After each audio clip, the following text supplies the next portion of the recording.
ഞാൻ വന്നിരുന്നപ്പോൾ ഒരു സാറ് ചോദിച്ചു, I'm telling you that you are beautiful, how would you react to that? അപ്പം ഞാൻ thank you sir. Okay, so what if you are posted as an officer and your subordinate tells you that you are beautiful, how would you react to that? First ഞാൻ പറഞ്ഞ പോലെ ക്വസ്റ്റ്യനെ address ചെയ്യുക. നമുക്കൊരു topic വരുമ്പോൾ നമുക്ക് അറിയാവുന്ന എല്ലാം എഴുതി വെക്കാതെ അവരെന്താണ് ചോദിച്ചിട്ടുള്ളതെന്നുള്ളത് പ്രോപ്പറായിട്ട് അഡ്രസ്സ് ചെയ്യണം.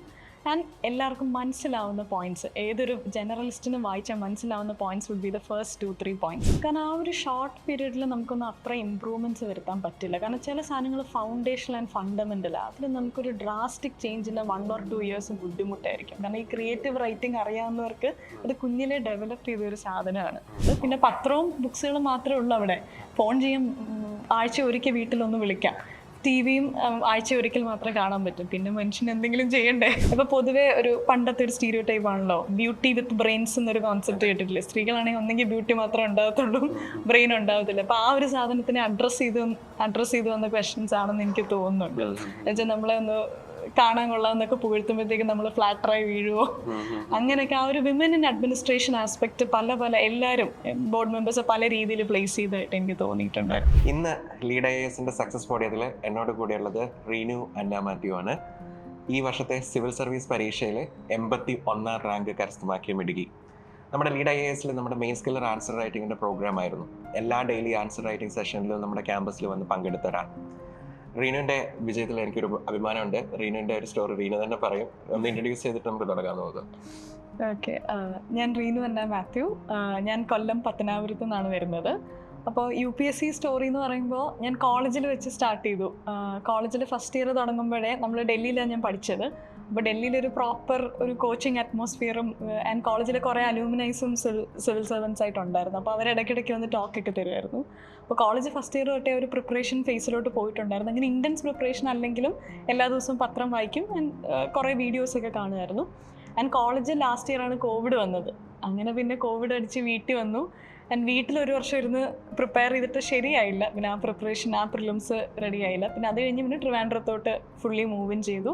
ആൻഡ് ഇതെൻ്റെ 4th അറ്റംപ്റ്റിലാണ് ക്രാക്ക് ചെയ്യുന്നത്. ആൻഡ് 2nd അറ്റംപ്റ്റിൽ ഞാൻ മെയിൻസ് എഴുതിയിട്ടുണ്ടായിരുന്നു, അത് കിട്ടിയില്ല. പിന്നെ 3rd അറ്റംപ്റ്റ് ആയപ്പോഴത്തേക്കും പിന്നെയും പ്രിലിംസ് ഫെയിലായി. പിന്നെ ഞാൻ അവിടെ ആ പ്രിലിംസ് ഫെയിലായി, ആ 3rd അറ്റംപ്റ്റിൽ ഫെയിലായപ്പോൾ പിന്നെ പഠിപ്പിക്കാനും കൂടെ കയറി. രണ്ടും കൂടെ അപ്പോൾ ബാലൻസ് ചെയ്തപ്പം 4th അറ്റംപ്റ്റിൽ ക്ലിയർ ചെയ്തു. കോളേജിലേക്ക് കയറുമ്പോൾ തന്നെ ഒരു ഓറിയന്റേഷൻ ഉണ്ടായിരുന്നു എന്നല്ലേ പറഞ്ഞു. അപ്പം ചെറിയ പ്രായത്തിൽ സ്വപ്നം തുടങ്ങിയിട്ടുണ്ടാവുമല്ലോ? ഇല്ല, ചെറിയ പ്രായത്തിൽ ഇങ്ങനെ കേട്ടിട്ടുണ്ട്. IFSനെ കുറിച്ചാണ് കൂടുതലും കേട്ടിട്ടുള്ളത്. ഇങ്ങനെ നമ്മൾ ഈ സ്കൂളിലൊക്കെ പഠിക്കുമ്പോഴത്തേക്ക് ലോകം മൊത്തം കാണണമെങ്കിൽ നമ്മൾ IFS എടുക്കണം, അങ്ങനെയൊക്കെ ഫ്രണ്ട്സ് പറഞ്ഞ് ആ ഒരു ഐഡിയ മാത്രമേ ഉണ്ടായിരുന്നുള്ളൂ. പിന്നെ 12th കഴിഞ്ഞിട്ട് പിന്നെ എക്കണോമിക്സ് എടുക്കണം, ഇന്ത്യൻ എക്കണോമിക് സർവീസ് ആയിരുന്നു ആദ്യം മനസ്സിലുണ്ടായിരുന്നത്. പക്ഷെ പിന്നെ ഇത് ഫോറിൻ സർവീസിലോട്ട് അത് മാറുകയായിരുന്നു ഉണ്ടായിരുന്നത്. ഒരു ഫാസിനേഷനാണ് ഇതിലേക്ക് എത്തിച്ചിട്ടുണ്ട്. Started with fascination. പിന്നെ അതൊരു സൂപ്പർഫിഷ്യൽ ആഗ്രഹമാണല്ലോ. പിന്നെ കോളേജിൽ ചെന്നിട്ട് ഡിപ്ലോമസിനെ കുറിച്ച് ഇന്റർനാഷണൽ അഫയേഴ്സിനെ കുറിച്ചും കൂടുതൽ പഠിക്കാൻ തുടങ്ങിയപ്പോഴത്തേക്കും അതിലോട്ടൊരു പാഷൻ വന്നാണ് ഫോറിൻ സർവീസ്. ചിന്തിച്ചിട്ടുണ്ടോ റീനു എന്തുകൊണ്ട് ഇന്ത്യൻ ഫോറിൻ സർവീസ്? കാരണം എനിക്ക് തോന്നുന്നു എല്ലാവരുടെയും പരിഗണന എന്ന് പറയുന്നത് ഇന്ത്യൻ അഡ്മിനിസ്ട്രേറ്റീവ് സർവീസ് IASലേക്ക് വരാനായിരിക്കും.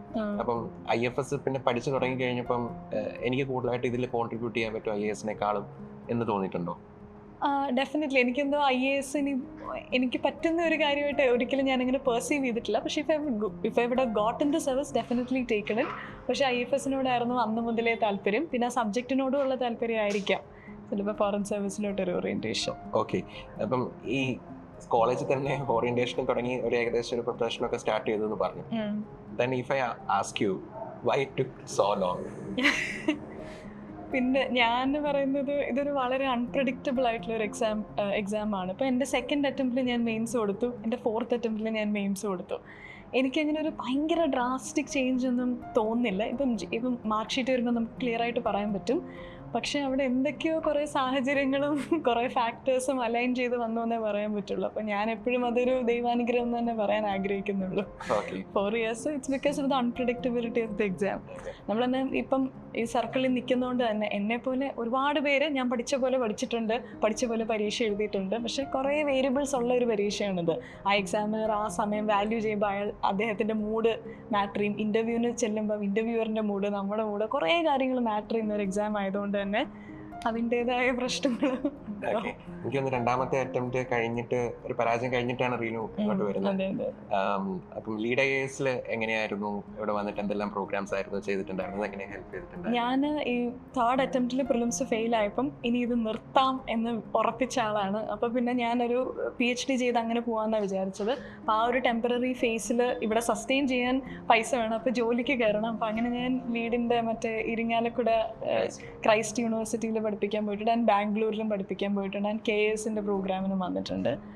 പിന്നെ അപ്പോൾ അങ്ങനെ ഞാൻ ലീഡുമായിട്ട് അസോസിയേറ്റ് ചെയ്തു. പിന്നെ മെയിൻ സ്കില്ലറിന് വേണ്ടി പിന്നെ അടുത്ത വർഷം ഫോർത്ത് അറ്റംപ്റ്റിൽ പ്രിലിംസ് എഴുതുമ്പം തോറ്റാലും എനിക്കൊന്നും ഇല്ല എന്ന് പറഞ്ഞാണ് ഞാൻ പോയി എഴുതിയത്. പക്ഷെ അങ്ങനെ ആറ്റിറ്റ്യൂഡിൽ പോയതുകൊണ്ടായിരിക്കാം പാസ്സായത്. അങ്ങനെ പിന്നെ അപ്പോൾ ഈ മെയിൻ സ്കില്ലറിൽ ആൻസർ റൈറ്റിംഗിന്റെ ഒരു ഇംപ്രൂവ്മെന്റ് ആണല്ലോ ഇവിടെ വന്നിട്ടുണ്ടായിരുന്നത്. അപ്പം ആ മെയിൻ സ്കില്ലറിൽ ഏതൊക്കെ പ്രോഗ്രാം ആയിരുന്നു ചെയ്ത് ഡെഡിക്കേറ്റഡ്ലി ഫോക്കസ് ചെയ്തിട്ടുണ്ടായിരുന്നു? അതെ, ഞാൻ നേരത്തെ പറയുന്നുണ്ടായിരുന്നു main skiller was a killer answer writing program. എനിക്കത് കറക്റ്റ് ആയിരുന്നു. ആ program daily 5 PYQs Sharath sir practice ചെയ്യിക്കുമായിരുന്നു. And Sharath sir has put in a lot of effort in framing the answer key. കാരണം അതൊരു സുപ്പീരിയർ ക്വാളിറ്റിയുള്ള ആൻസർ കീസ് ആയിരുന്നു.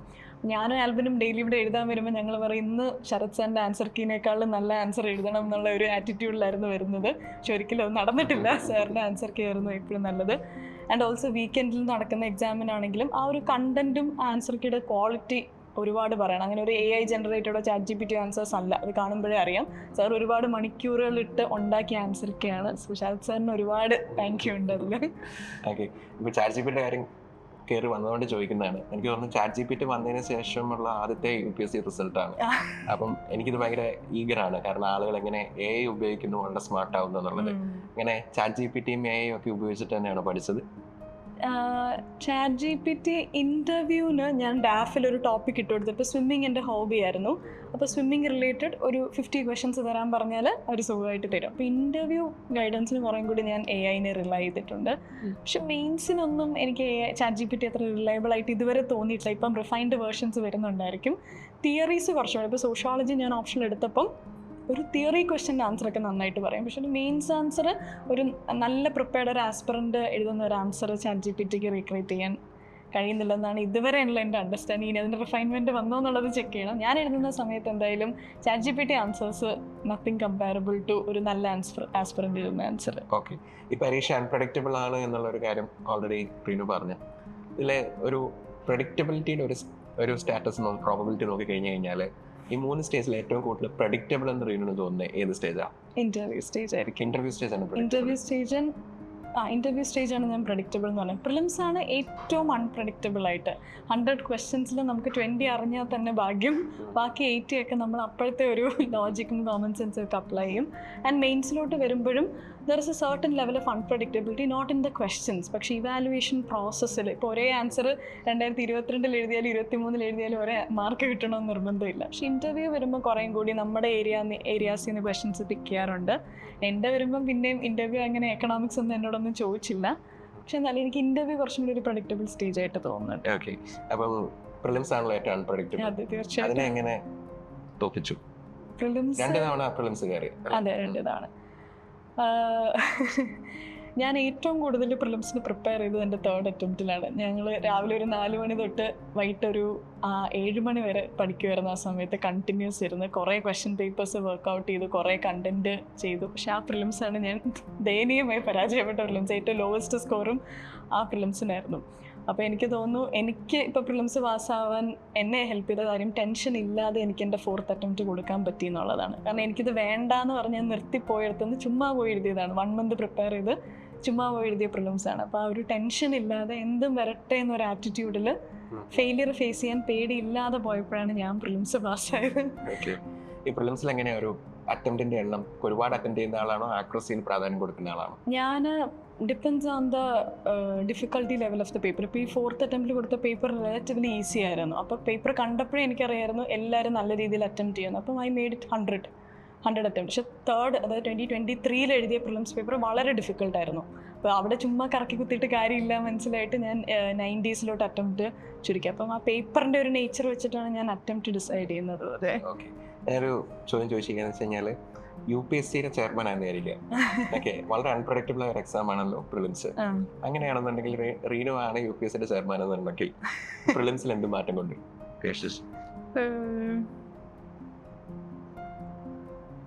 എനിക്കിപ്പോൾ ഒന്നും ഓർത്തെടുക്കാൻ പറ്റുന്നില്ല അങ്ങനെ. അവർ ആക്ച്വലി പ്രിലിംസ് നമുക്ക് ആർക്കും പ്രതീക്ഷിക്കാൻ പറ്റാത്ത രീതിയിൽ എല്ലാ വർഷവും പ്രസൻറ്റ് ചെയ്യാന്ന് പറയുന്നത് അവരുടെ ഒരു വലിയ മിടുക്കായിട്ട് തന്നെ എനിക്ക് തോന്നുന്നുണ്ട്. അതിലങ്ങനെ ഇമ്പ്രൂവ്മെന്റ്സ് ആയിട്ട് എനിക്കൊന്നും പറയാനില്ല. സിസാറ്റ് പാടുണ്ടായിരുന്നോ? സിസാറ്റ് എനിക്ക് വലിയ കുഴപ്പം. സിസാറ്റ് ഞാൻ 4 ഇയേഴ്സും സിസാറ്റ് ക്ലിയർ ചെയ്തിട്ടുണ്ടായിരുന്നു. മാത്സ് ഞാൻ 12th വരെ ബയോ മാത്സ് ആയിരുന്നു. മാത്സിൽ എനിക്ക് വലിയ കുഴപ്പമില്ല. മെയിൻ സ്റ്റേജിൽ എനിക്ക് തോന്നുന്നു നമ്മുടെ മെയിൻ സെമിനാറിലാണെങ്കിൽ റീനു പറഞ്ഞൊരു കാര്യം, എസ് ഞാൻ എത്തിക്സ് ആയിരുന്നു മുമ്പത്തെ വർഷങ്ങളിൽ പ്രയാസം ഉണ്ടായിരുന്നത്. ഇപ്പം എന്തുകൊണ്ട് എസ് പ്രയാസമായി വന്നു? റീനുവിന് നേരത്തെ തൊട്ട് ഒരു ഓറിയന്റേഷൻ കാര്യങ്ങളുണ്ട്, എഴുതുന്ന ഒരാളാണ്, ഡീസൻ്റ് ആയിട്ട് എഴുതുന്ന ഒരാളാണ്, അതുപോലെ അങ്ങനെ എഴുത്തിൽ പ്രശ്നമൊന്നുമില്ല. പിന്നെ ഇങ്ങനെ എസ് പേപ്പറിൽ ബുദ്ധിമുട്ട് വന്നിട്ട് അവിടെയാണ് ഞാൻ ഈ അൺപ്രഡിക്റ്റബിലിറ്റി സാധനം ഒന്നും കൂടി പറയുന്നത്. കാരണം ഞാൻ എസ് 2022 മെയിൻസ് എഴുതുമ്പോൾ ഞാൻ അവസാനമായിട്ട് തിരുവനന്തപുരത്ത് മോക്ക് എക്സാം എഴുതിയപ്പോൾ എനിക്ക് എസ്സേയുടെ സ്കോർ 133 ആയിരുന്നു. ആ സ്കോറിൻ്റെ ധൈര്യത്തിലാണ് ഞാൻ പോയി മെയിൻ എസ് എഴുതിയത്. അത് എഴുതി കഴിഞ്ഞപ്പോഴത്തേക്ക് എനിക്ക് ഭയങ്കര കോൺഫിഡൻസ് ആയിരുന്നു. ഞാൻ മറ്റേ എസ്സേയുടെ തുടക്കത്തിലൊരു പോയം, അവസാനത്തിലൊരു കോട്ട്, ഇടയ്ക്കിടയ്ക്കൊക്കെ ഭയങ്കര ക്രിയേറ്റീവായിട്ടൊക്കെ 2 എസ് എഴുതി. പക്ഷെ ആ എസ്സേക്ക് എനിക്ക് 73 ആയിരുന്നു. അപ്പോൾ എനിക്കിത് എന്താ സംഭവിച്ചത്, 133 എക്സ്പെക്ട് ചെയ്ത് പോയ ആൾക്ക് 73 ആണ് കിട്ടിയത്. അപ്പോൾ എന്താ സംഭവിച്ചതെന്നൊന്നും അറിയത്തില്ല. ഈ 4th അറ്റംപ്റ്റിലോട്ട് വന്നപ്പോഴത്തേക്ക് എനിക്ക് ആ എസ്സേയിലുള്ള പ്രതീക്ഷ മൊത്തത്തിൽ പോയി. പിന്നെ ഞാൻ ഉണ്ണിസാറ് പറഞ്ഞ പോലെ കുറച്ച് മൈനർ ചേഞ്ചസ് വരുത്തി. കാരണം എൻ്റെ എസ്സേ പൊതുവേ ഇങ്ങനെ ഈ പോയിന്റ്സ് ആയിരുന്നു. അതിൽ നിന്ന് കുറച്ചും കൂടി ഒരു കഥ പോലെ ആക്കാൻ ശ്രമിച്ചിട്ടുണ്ട്. പക്ഷെ എന്നാലും ഒരു പ്രതീക്ഷകളും ഇല്ലാതെ എസ്സേ എഴുതാൻ പോയത്. എന്നെ എഴുതി കഴിഞ്ഞിട്ട് എനിക്കൊരു സാറ്റിസ്ഫാക്ഷൻ ഇല്ലായിരുന്നു. ഇറങ്ങിയപ്പോൾ എല്ലാവരും പറഞ്ഞാൽ അന്ന് സാറ്റിസ്ഫൈഡ് ആയിട്ട് എഴുതിയിട്ട് മാർക്കില്ലല്ലോ, അപ്പോൾ ഇപ്പോൾ സാറ്റിസ്ഫാക്ഷൻ ഇല്ലാതെ എഴുതുമ്പോൾ മാർക്ക് ഉണ്ടായിരിക്കും എന്നൊക്കെ ആൾക്കാർ പറയുന്നുണ്ടായിരുന്നു. ഓക്കെ, ഈ കഥ പോലെ എഴുതിയെന്ന് പറഞ്ഞു, is it about coherence between points? അതെ, ഡെഫിനറ്റ്ലി. എന്ന് വെച്ചാൽ വായിച്ച് കഴിയുമ്പോൾ ഞാൻ എൻ്റെ എസ്സേ എടുത്തിട്ട് അനുദീപ് ദുരിഷെട്ടി സാറിൻ്റെ എസ്സേയും കൂടി ഒന്ന് എടുത്തു. സാറിൻ്റെ എസ്സേ വായിച്ച് കഴിയുമ്പോൾ നമുക്ക് ഒരു സന്തോഷം അല്ലെങ്കിൽ ഒരു സാറ്റിസ്ഫാക്ഷൻ കിട്ടും. എൻ്റേത് വായിക്കുമ്പോൾ കുറേ കണ്ടന്റ് ഇങ്ങനെ കുത്തിക്കയറ്റി ഓരോ പാരഗ്രാഫിലും വെക്കുന്ന ഒരു ഫീലാണ് എനിക്ക് കിട്ടിയത്. അപ്പോൾ അതിൽ നിന്ന് അധികം കണ്ടന്റ് കുത്തിക്കയറ്റാതെ കുറച്ചും കൂടി ഒരു ഫ്ലോയിൽ, എനിക്ക് ഫ്ലോ എസ്സേക്ക് ഭയങ്കര ഇമ്പോർട്ടൻ്റ് ആണെന്ന് തോന്നുന്നുണ്ട്. ഓരോ പാരഗ്രാഫ് കഴിയുമ്പോഴും നമ്മളൊന്ന് ഇമ്മ വെട്ടാതെ വായിക്കാൻ പറ്റുന്ന രീതിയിൽ ഇങ്ങനെ വായിച്ചുകൊണ്ട് കഥാപുസ്തകം വായിക്കുന്ന പോലെ എസ്സേ വായിക്കാൻ പറ്റണം. അതിനുവേണ്ടി എന്താ ചെയ്തേ? ആക്ച്വലി കോൺഷ്യസ് ആയി എന്നുള്ളത് മാത്രമുള്ള എന്തെങ്കിലും ടെക്നിക്കുകൾ അതിന് ഉപയോഗിച്ചോ? സാധാരണ ചില ആൾക്കാർ പറയാറുണ്ട് കണക്റ്റിംഗ് വേർഡ്സ് ഉപയോഗിക്കാം, പക്ഷെ എനിക്കത് ഭയങ്കര സൂപ്പർഫിഷ്യൽ ആയിട്ട് തോന്നിയിട്ടുള്ളൂ. Coherence only come through logic എന്നുള്ള ഒരു ഐഡിയ എനിക്ക് എങ്ങനെയാണ് അതിനെ അപ്രോച്ച് ചെയ്യുന്നത്? കുറെ ബ്രെയിൻ സ്റ്റോം ചെയ്യുമ്പോഴത്തേക്കും കുറച്ചുകൂടെ ക്ലാരിറ്റി വരും. അപ്പോൾ കുറച്ചുകൂടി ഒരു കഥ പോലെ വരുന്നതായിട്ട് എനിക്ക് തോന്നിയത്. മറ്റത് നമ്മൾ ജസ്റ്റ് ഫ്രെയിം വർക്ക് എടുത്ത് വെച്ച് സോഷ്യൽ, പൊളിറ്റിക്കൽ, എക്കണോമിക്, കൾച്ചറൽ ഇതിനകത്ത് എങ്ങനെ പ്ലേസ് ചെയ്യാമെന്ന് മാത്രമേ ശ്രദ്ധിക്കുന്നുള്ളൂ. മറ്റേത് ടോപ്പിക്കിനെ എടുത്ത് ഒരു 1/4 മണിക്കൂർ ബ്രെയിൻ സ്റ്റോം ചെയ്യുമ്പോഴത്തേക്കും നമ്മൾ തന്നെ മനസ്സിലൊരു കഥ ഉണ്ടാക്കും. പിന്നെ അതായിരിക്കും നമ്മളൊരു 12 പേജസിൽ എഴുതുന്നത്. അപ്പോൾ എനിക്കൊന്ന് ബ്രെയിൻ സ്റ്റോമിങ്ങിൻ്റെ റോള് ഭയങ്കര കൂടുതലാണ്. ക്രിയേറ്റിവിറ്റിക്ക് എന്തെങ്കിലും റോൾ ഉണ്ടോ? ഡെഫിനറ്റ്ലി ഉണ്ട്. അത് ഞാൻ എന്തായാലും പറയും. ക്രിയേറ്റീവായിട്ട് എഴുതാൻ പറ്റുന്ന വെച്ചാൽ പണ്ടോട്ടെ ലിറ്ററേച്ചർ നല്ല വശമുള്ളവർക്ക് എഡ്ജുള്ള പേപ്പറാണെന്ന് തന്നെ എനിക്ക് ചോദിക്കാൻ കാരണം ആദ്യത്തെ എസ്സേക്ക് മാർക്ക് പറഞ്ഞു, കാരണം അത് കവിതയും കഥയൊക്കെ എഴുതി വെച്ചോണ്ടാന്ന് പറഞ്ഞു. അതുകൊണ്ടാണ് ഞാൻ ചോദിച്ചത് ക്രിയേറ്റിവിറ്റിക്ക് റോൾ ഉണ്ടോ എന്നുള്ളത്. ഞാൻ കഥയും കവിതയും ആർട്ടിഫിഷ്യലി ഇങ്ങനെ കുത്തിയതാണെന്ന് വായിച്ചാൽ മനസ്സിലാവും. കാരണം ക്രിയേറ്റിവിറ്റി ഇല്ലാത്ത ഒരാൾ ആക്കാൻ വേണ്ടിയിട്ട് കഥകൾ കയറ്റിയതാണെന്ന് മനസ്സിലാവും. പക്ഷെ ഇപ്പോൾ വന്നപ്പോഴത്തേക്ക് ഞാൻ അങ്ങനെ ആർട്ടിഫിഷ്യലി ഒന്നും കയറ്റാൻ തോന്നുന്നില്ല. വളരെ നാച്ചുറലായിട്ട് എൻ്റെ മനസ്സിൽ വന്നത് ഇങ്ങനെ കഥ പോലെ എഴുതി പോകുമായിരുന്നു. ഓക്കെ, അപ്പോൾ ഈ എസ്സേക്ക് വേണ്ടിയിട്ട് ഒരുപാട് വായന വേണമെന്നുണ്ടോ? ഇപ്പോൾ ഈ 4 ഇയേഴ്സിൽ നമുക്കറിയാം 2 സെക്കൻഡ് അറ്റംപ്റ്റ് കഴിഞ്ഞു, പിന്നെ 4th അറ്റംപ്റ്റിലേക്ക് വന്നപ്പം ആ ഒരു പീരീഡിൽ എസ്സേയുടെ ഒരു എലഗൻസ് കൂട്ടാൻ വേണ്ടിയിട്ട് റീഡ് കൂടുതൽ വായിക്കണം, കൂടുതൽ അങ്ങനെ എന്തെങ്കിലും ചെയ്തിട്ടുണ്ടോ?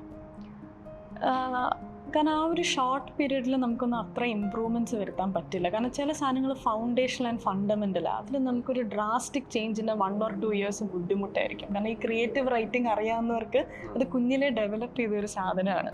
അപ്പോൾ ഞാൻ അങ്ങനെ ബുക്സ് വായിക്കാൻ പോയിട്ടില്ല. കാരണം അതിലത്ര ഞാൻ കൂടുതലും ബുക്സ് വായിക്കുമ്പോൾ കണ്ടന്റ് എടുക്കാൻ വേണ്ടിയാണ് വായിക്കാറുള്ളത്. അപ്പോൾ എനിക്ക് അങ്ങനെ ഒരു ബുക്സ് വായിച്ചൊരു ചേഞ്ചോ കൊഹറൻസോ ഫ്ലോയോ വന്നിട്ടില്ല. ഞാനത് ട്രൈ ഔട്ട് ചെയ്തിട്ടില്ല.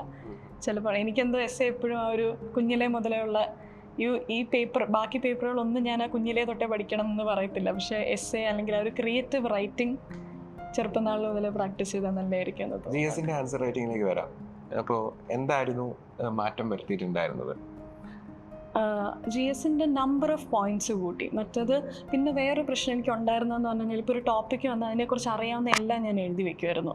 അപ്പോൾ കറക്റ്റ് ക്വസ്റ്റ്യൻ അഡ്രസ്സ് ചെയ്യാന്നുള്ള ആസ്പെക്റ്റ് ഭയങ്കര ഇമ്പോർട്ടൻ്റ് ആണ്. അപ്പോൾ അത് നല്ല വ്യത്യാസം വരുത്തി. ഇപ്പോൾ ഒരു ടോപ്പിക്ക് തന്നു കഴിഞ്ഞാൽ ഏറ്റവും സിമ്പിളായിട്ടുള്ള ഏറ്റവും ലോജിക്കലി ഡെഡ്യൂസ് ചെയ്യാൻ പറ്റുന്ന പോയിന്റ് ആയിരിക്കും ഞാൻ ആദ്യം എഴുതുന്നത്. ഇപ്പോൾ ഒരു എക്സാമ്പിൾ പറയാൻ എനിക്ക് കിട്ടുന്നില്ല. പക്ഷെ എന്നാലും സാധാരണ എല്ലാവർക്കും അറിയാവുന്ന ഒരു point would be by first point, എന്നിട്ടേ ഞാൻ ബാക്കിയുള്ള കോംപ്ലക്സ് പോയിന്റ്സിലോട്ട് പോകത്തുള്ളൂ. അപ്പോൾ അത് ഞാൻ ഇപ്പം ഫോറസ്റ്റ് ഫയറിനെ കുറിച്ച് കോസസ് വരുമ്പോഴത്തേക്കും നമ്മൾ സിഗരറ്റ് വലിച്ച് കാട്ടിൽ ഇടുന്നു, അത് നമുക്കൊരു വളരെ സിമ്പിൾ പോയിന്റ് ആയിട്ട് തോന്നും. പക്ഷേ I would place it as a second point or a third point. കാരണം ഏതൊരു മനുഷ്യനും അത് വായിക്കുമ്പോൾ മനസ്സിലാവും. നമ്മൾ ബാക്കി വലിയ വലിയ കാര്യങ്ങൾ എഴുതുന്നതിനേക്കാളും വളരെ സിമ്പിൾ ആയിട്ടുള്ള പോയിന്റ്സ് ഞാൻ ആദ്യത്തെ 2-3 പോയിന്റ്സ് അങ്ങനെ തന്നെ ആയിരിക്കും. പിന്നെ ഞാൻ ബാക്കി കോംപ്ലിക്കേറ്റഡ് ആയിട്ടുള്ള സാധനങ്ങൾ പിന്നെ എഴുതും. നമ്പർ ഓഫ് പോയിന്റ്സും കൂടി 5-6 പോയിന്റ്സിൽ നിന്ന് ഒരു 12-13 പോയിന്റ്സിലോട്ടൊക്കെ GSന്റെ പോയിന്റ്സ് വന്നിട്ടുണ്ട്. അപ്പം പരീക്ഷയ്ക്ക് ആദ്യത്തെ അറ്റംപ്റ്റിലൊക്കെ നന്നായിട്ട് എഴുതണമെന്ന് വിചാരിച്ച് ഒരുപാട് പഠിച്ചിട്ടുണ്ടാവുമല്ലോ. ഇപ്പൊ തിരിഞ്ഞു നോക്കുമ്പോൾ ഞാൻ അനാവശ്യമായി കൂടുതൽ പഠിച്ചു എന്ന് തോന്നുന്നുണ്ടോ? കുറച്ചൊക്കെ, പക്ഷേ ഒഴിവാക്കാമായിരുന്നു. ചില പഠനങ്ങൾ ഒഴിവാക്കാമായിരുന്നു തോന്നിയിട്ടുണ്ട്. ആൻസർ റൈറ്റിങ്ങിനെ കുറിച്ചിട്ട് ചോദിക്കുകയാണെന്നുണ്ടെങ്കിൽ ഒരു ആൻസറിന് ജനറൽ സ്റ്റഡീസ് ആൻസറിന് പോകേണ്ടുന്ന എസെൻഷ്യൽ ക്വാളിറ്റീസ് ഒരു 3 എണ്ണം പറയുകയാണെന്നുണ്ടെങ്കിൽ എന്തൊക്കെയായിരുന്നു? ഫസ്റ്റ് ഞാൻ പറഞ്ഞ പോലെ ക്വസ്റ്റ്യനെ അഡ്രസ്സ് ചെയ്യുക. നമുക്കൊരു ടോപ്പിക്ക് വരുമ്പോൾ നമുക്ക് അറിയാവുന്ന എല്ലാം എഴുതി വെക്കാതെ അവരെന്താണ് ചോദിച്ചിട്ടുള്ളതെന്നുള്ളത് പ്രോപ്പറായിട്ട് അഡ്രസ്സ് ചെയ്യണം. ആൻഡ് എല്ലാവർക്കും മനസ്സിലാവുന്ന പോയിന്റ്സ്, ഏതൊരു ജനറലിസ്റ്റിനും വായിച്ചാൽ മനസ്സിലാവുന്ന points would be the first 2-3 points. പിന്നെ you can go to the complexities. And മൂന്നാമത് വൊക്കാബുലറി ഉണ്ടെങ്കിൽ നല്ലതായിരിക്കും. കീവേഡ്സും ടേംസും പെട്ടെന്ന് അറ്റൻഷൻ ക്യാച്ച് ചെയ്യാൻ പറ്റുന്ന രീതിയിൽ കുറച്ചുകൂടെ നല്ല സ്ട്രോങ് വൊക്കാബുലറി ഉണ്ടെങ്കിൽ ഒരു അഡ്വാൻറ്റേജ് ആണ്. ഓക്കെ, അതെ. നമുക്ക് ഇന്റർവ്യൂ സ്റ്റേജിലേക്ക് വരാം. ഇന്റർവ്യൂ സ്റ്റേജിൽ എങ്ങനെയായിരുന്നു ഇന്റർവ്യൂ പോയത്? അത് തന്നെ ഇന്റർവ്യൂവിൽ എനിക്ക് എൻ്റെ മനസ്സിൽ ഇപ്പോഴും നിൽക്കുന്ന കുറച്ച് അൺപ്രഡിക്റ്റബിൾ ക്വസ്റ്റ്യൻസ് ഉണ്ടായിരുന്നു. ഞാൻ വന്നിരുന്നപ്പോൾ ഒരു സാർ ചോദിച്ചു, I'm telling you that you are beautiful, how would you react to that? അപ്പം ഞാൻ thank you sir. Okay, so what if you are posted as an officer and your subordinate tells you that you are beautiful, how would you react to that? അപ്പോൾ ഞാൻ പറഞ്ഞു അതിൻ്റെ tone എന്തായിരിക്കും, എങ്ങനെയാണ് അത് പറയുന്നതെന്ന് ചോദിച്ചു. അപ്പോൾ സാർ നാ ബഹുത് ഖൂബ്സൂരത് ലഗ് രഹി ഹോ. That's fine, I will say thank you. So you're pitched for an important diplomatic meeting, and instead of talking about the matter, your superior tells you that you're very photogenic. How would you react to that non-verbally? അപ്പോൾ അങ്ങനെ ഒരു question, അങ്ങനത്തെ ഒക്കെ question അവർ കുറച്ച് എനിക്കൊന്ന് women in administration എങ്ങനെ ആയിരിക്കും എന്നുള്ള ഒരു, ഇപ്പോൾ പൊതുവേ ഒരു പണ്ടത്തെ ഒരു സ്റ്റീരിയോ ടൈപ്പ് ആണല്ലോ, ബ്യൂട്ടി വിത്ത് ബ്രെയിൻസ് എന്നൊരു കോൺസെപ്റ്റ് കേട്ടിട്ടില്ലേ? സ്ത്രീകളാണെങ്കിൽ ഒന്നെങ്കിൽ ബ്യൂട്ടി മാത്രമേ ഉണ്ടാകത്തുള്ളൂ, ബ്രെയിൻ ഉണ്ടാകത്തില്ല. അപ്പോൾ ആ ഒരു സാധനത്തിനെ അഡ്രസ്സ് ചെയ്ത് വന്ന ക്വസ്റ്റ്യൻസ് ആണെന്ന് എനിക്ക് തോന്നുന്നുണ്ട്. എന്നുവെച്ചാൽ നമ്മളെ ഒന്ന് കാണാൻ കൊള്ളാമെന്നൊക്കെ പുകഴ്ത്തുമ്പോഴത്തേക്കും നമ്മൾ ഫ്ലാറ്ററായി വീഴുവോ, അങ്ങനെയൊക്കെ ആ ഒരു വിമൻ ഇൻ അഡ്മിനിസ്ട്രേഷൻ ആസ്പെക്ട് പല എല്ലാവരും ബോർഡ് മെമ്പേഴ്സ് പല രീതിയിൽ പ്ലേസ് ചെയ്തായിട്ട് എനിക്ക് തോന്നിയിട്ടുണ്ട് ഇന്റർവ്യൂവിൽ. വേറെ ചോദിച്ചിട്ടുള്ളത്, ഞാൻ ജൂനിയർ റെഡ് ക്രോസിലുണ്ടായിരുന്നു. അപ്പോൾ ഇലോൺ മസ്ക് ബാൻ ചെയ്യുന്ന സമയമായിരുന്നു ഇത്. അപ്പോൾ ജൂനിയർ റെഡ് ക്രോസ് ബാൻ ചെയ്ത് കഴിഞ്ഞാൽ എങ്ങനെ കൺവിൻസ് ചെയ്യും not to do that? And whom would you pitch to mediate between Trump and Zelensky? അന്ന് ട്രംപിൻ്റെ സെലൻസ്കിയുടെ ടോക്സ് ബ്രേക്ക് ഡൗൺ ആയ സമയമായിരുന്നു അത്. പിന്നെ ചോദിച്ചിട്ടുണ്ടായിരുന്നത്, പിന്നെ ട്രിവാൻഡ്രത്തിൻ്റെ 3 പ്രശ്നങ്ങൾ സൊല്യൂഷൻസ്, അത് ചോദിച്ചിട്ടുണ്ടായിരുന്നു. പിന്നെ ചെയർമാൻ റാൻഡംലി കുറച്ച് ക്വസ്റ്റ്യൻസ് ചോദിച്ചു. ഹിന്ദിയുടെ പല ഡയലക്റ്റുകൾ അറിയാമോ എന്ന് ചോദിച്ചു, പല സ്ക്രിപ്റ്റുകൾ അറിയാമോ എന്ന് ചോദിച്ചു. അപ്പം അങ്ങനെയൊക്കെ കുറച്ച് ചോദിച്ചു. അതൊന്നും എനിക്കങ്ങനെ കിട്ടിയില്ല പ്രോപ്പറായിട്ട്. പിന്നെ ടീച്ചിങ് ആയതുകൊണ്ട് തന്നെ യൂണിവേഴ്സിറ്റി എഡ്യൂക്കേഷൻ്റെ പ്രോബ്ലംസ് സൊല്യൂഷൻസ്, പിന്നെ ഞാൻ കോച്ചിങ് ഇൻഡസ്ട്രിയിൽ പഠിപ്പിക്കുന്നത് കൊണ്ട് ഈ കോച്ചിങ് ഇൻസ്റ്റിറ്റ്യൂട്ട് കുട്ടികളെ വെറും റോബോട്ടുകളാക്കില്ലേ, അങ്ങനെയുള്ളൊരു ചോദ്യമൊക്കെ വന്നിട്ടുണ്ടായിരുന്നു. ഞാൻ പറഞ്ഞു അത് സബ്ജക്റ്റീവാണ്. ചില കുട്ടികളുണ്ട്, അവർ ഈ കോച്ചിങ് ഇൻസ്റ്റിറ്റ്യൂട്ടിലെ സാറുമാർ പറയുന്നത് മാത്രം കേട്ട് അത് മാത്രം ചെയ്യുന്നവരുണ്ട്. സോ ആ കുട്ടികൾ തീർച്ചയായിട്ടും റോബോട്ടുകളായിപ്പോകും. പക്ഷേ there are others who would innovate and who would critically think and go beyond the institutes and explore on their own. അങ്ങനെയുള്ളവർക്ക് കുറച്ചും കൂടെ പൊട്ടൻഷ്യൽ ഉണ്ട്. ഇൻ സർവീസിലാണെങ്കിലും എക്സാം ക്രാക്ക് ചെയ്യാനുള്ള, ഞാനങ്ങനെ പറഞ്ഞത് സബ്ജക്റ്റ് എല്ലാവരെയും റോബോട്ടുകളാക്കുന്നില്ല, ആവണമെന്ന് വിചാരിക്കുന്ന ആളായിപ്പോവും. പക്ഷെ അല്ലാത്തവർക്ക്. ഇന്റർവ്യൂവിന് പ്രിപ്പറേഷൻ എങ്ങനെയായിരുന്നു? ഇന്റർവ്യൂ പ്രിപ്പറേഷൻ ഒരു രാവിലെ തൊട്ട് ഉച്ച വരെ പത്രം തന്നെയായിരുന്നു. ഡീറ്റെയിൽ ആയിട്ട് വായിക്കും. ഓരോ ഒപ്പീനിയൻസ് പത്രം ഇന്ത്യൻ എക്സ്പ്രസും വായിക്കും. പിന്നെ കുറച്ച് ന്യൂസ്, ഹിന്ദുവിൻ്റെ ന്യൂസ് അനാലിസിസ് പോലെ കേൾക്കുമായിരുന്നു. പിന്നെ ജസ്റ്റ് മലയാളം ഹെഡ്ലൈനുകളും ഒന്ന് നോക്കും. അത് തന്നെ ഒരു ഉച്ചയാവും. രാവിലെ ഒരു 9:30 തുടങ്ങിയ ഒരു 1 മണി വരെ അത് തന്നെയായിരുന്നു. പിന്നെ ഞങ്ങൾക്ക് ഒരു പിയർ ഗ്രൂപ്പ് ഉണ്ടായിരുന്നു. ഞങ്ങൾ 4 പേരടങ്ങിയ ഒരു പിയർ ഗ്രൂപ്പ് ഉണ്ടായിരുന്നു. അപ്പോൾ ഞങ്ങൾ എല്ലാ ദിവസവും ഇരുന്നിട്ട് ഓരോ ടോപ്പിക്സ് ഡിസ്കസ് ചെയ്യും. ഓരോരുത്തരുടെ ഡാഫ് ബേസ് ചെയ്ത് ക്വസ്റ്റ്യൻസ് അങ്ങോട്ടും ഇങ്ങോട്ടും ചോദിക്കും. അപ്പോൾ അതെനിക്ക് ഭയങ്കര ഹെൽപ്ഫുള്ളായിരുന്നു ഇൻ്റർവ്യൂ ഗൈഡൻസിന്.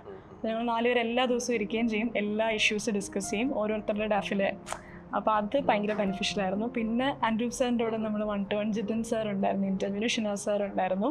ആൻഡ് ഏറ്റവും പ്രാക്ടിക്കലായിട്ടുള്ള അഡ്വൈസ് ഇൻ്റർവ്യൂവിനെ കുറിച്ച് തന്നത് ഇബ്രാഹിം റിൻ സാറാണ്.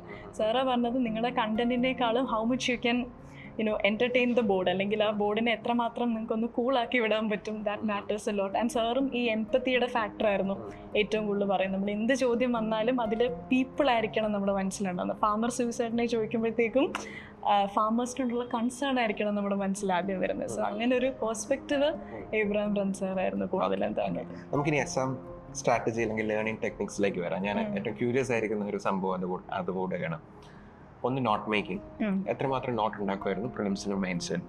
പ്രിലിംസിന് എനിക്ക് പ്രോപ്പർ എല്ലാ സബ്ജക്റ്റിനും നോട്ടുണ്ട്. ഞാൻ അത് തന്നെ മൾട്ടിപ്പിൾ ടൈംസ് റിവൈസ് ചെയ്യുകയാണ് ചെയ്തത്. പിന്നെ ഞാൻ അങ്ങനെ ഒരുപാട് ബുക്സ് വായിക്കുന്നതിലും ക്വസ്റ്റ്യൻ പേപ്പേഴ്സ് ചെയ്യുന്നതായിരുന്നു എനിക്ക്. ഇപ്പം ലക്ഷ്മികാന്ത് വായിക്കുന്നതിന് നല്ലത് ലക്ഷ്മികാന്തിൻ്റെ ഒരു ക്വസ്റ്റ്യൻസ് അടങ്ങിയ ഒരു ബുക്കുണ്ട്, ഒബ്ജക്റ്റീവ് ലക്ഷ്മികാന്ത് എന്ന് പറഞ്ഞാൽ. അപ്പോൾ ഞാൻ ലക്ഷ്മികാന്ത് വായിക്കുന്നതിന് പകരം ഒബ്ജക്റ്റീവ് ലക്ഷ്മികാന്ത് ബുക്കാണ് സോൾവ് ചെയ്തത്. അപ്പോൾ എനിക്ക് അത്യാവശ്യം ആ ക്വസ്റ്റ്യൻസും ഏരിയാസും എല്ലാം കവർ ചെയ്ത് പോകും. അപ്പോൾ എൻ്റെ കൂടുതലൊരു ക്വസ്റ്റ്യൻ പേപ്പർ ബേസ്ഡ് പ്രിപ്പറേഷൻ ആയിരുന്നു.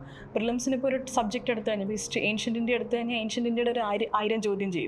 പല ഇൻസ്റ്റിറ്റ്യൂട്ടിൻ്റെ ക്വസ്റ്റ്യൻ പേപ്പേഴ്സ് കളക്ട് ചെയ്തിട്ട് 1000 ചോദ്യം ചെയ്തിട്ട് അതിൻ്റെ കണ്ടൻറ്റ് പഠിക്കും. അതേപോലെ മെയിൻസിനും വന്നപ്പോൾ ഞാൻ ആ ക്വസ്റ്റ്യൻസിലൂടെയാണ് കൂടുതലും കണ്ടൻറ്റ് ഗെറ്റ് ചെയ്തത് rather than reading books. Okay. അപ്പോൾ എൻ്റെ ഒരു സ്ട്രാറ്റജി അങ്ങനെയായിരുന്നു പൊതുവെ. മെയിൻസിനും സാർ സ്ട്രാറ്റജി സെഷനിൽ പറഞ്ഞ പോലെ തന്നെ ഏരിയാസ് പിക്ക് ചെയ്ത് അതിന് വേണ്ടി മാത്രം നോട്ട് ഉണ്ടാക്കി. പിന്നെ 2-3 ഇൻസ്റ്റിറ്റ്യൂട്ടിൻ്റെ ആൻസർ കീസ് എടുത്ത് വെച്ചിട്ട് ഏതെങ്കിലും പോർഷൻസ് വിട്ടുപോയിട്ടുണ്ടെങ്കിൽ അത് ആഡ് ഓൺ ചെയ്ത് വരുമായിരുന്നു. ഡിജിറ്റൽ നോട്ട് ആയിരുന്നു, റിട്ടൺ നോട്ട് ആയിരുന്നു?